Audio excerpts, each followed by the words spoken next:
We are once again experiencing a global internet outage. This time it's coming from Cloudflare, which that means there's a lot of your favorite apps that are down or currently trying to reboot itself so that it can get back online. We're talking about X, we're talking about OpenAI or ChatGPT, we're talking about Google, Zoom, Salesforce, Gmail, you name it. There's a lot that is down or should be recovering at this time. We are hearing from a Cloudflare representative who said that the company observed a, quote, spike in unusual traffic in one of its servers before all these errors came in.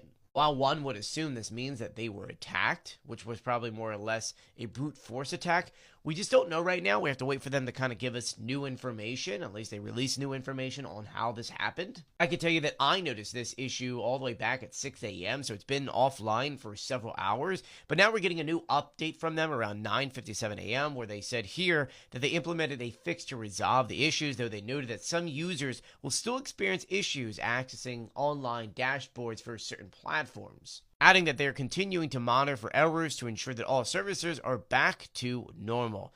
Were you affected by this? Let me know in the comment section below and what app it was. I'll be sure to keep you updated, so please do share my videos and follow me for more. We're having a significant update from the battlefield inside of Ukraine, where reports are coming out now from the 7th Rapid Reaction Corps, who said that some Russian troops have been spotted on the northern outskirts of the Ukrainian city of Pokrovsk. This was something that was feared about for quite some time, and I do want to just make sure we're on the same page here. Some troops have been spotted. It doesn't mean that Russia has the entire city. So let's go ahead and read this report. Before we dive deeper, you should know that Ukraine still holds the majority of that city.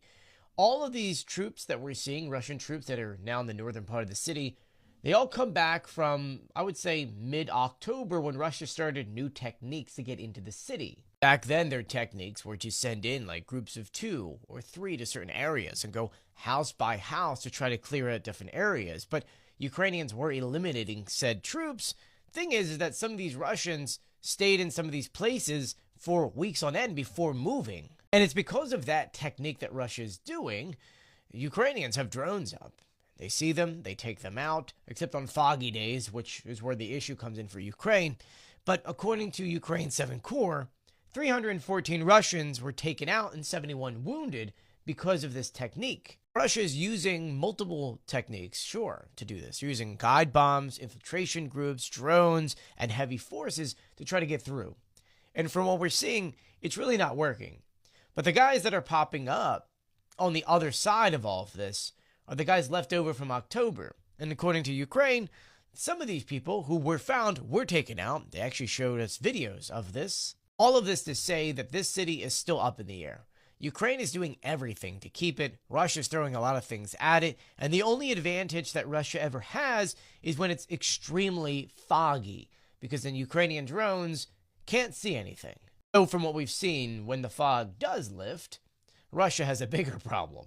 Let me know what you think about this in the comments section. I'll be sure to keep you updated, so please do make sure you are actually following me. A lot of people were, they're not. And be sure to share my videos as there's going to be a lot of updates on this in the coming weeks.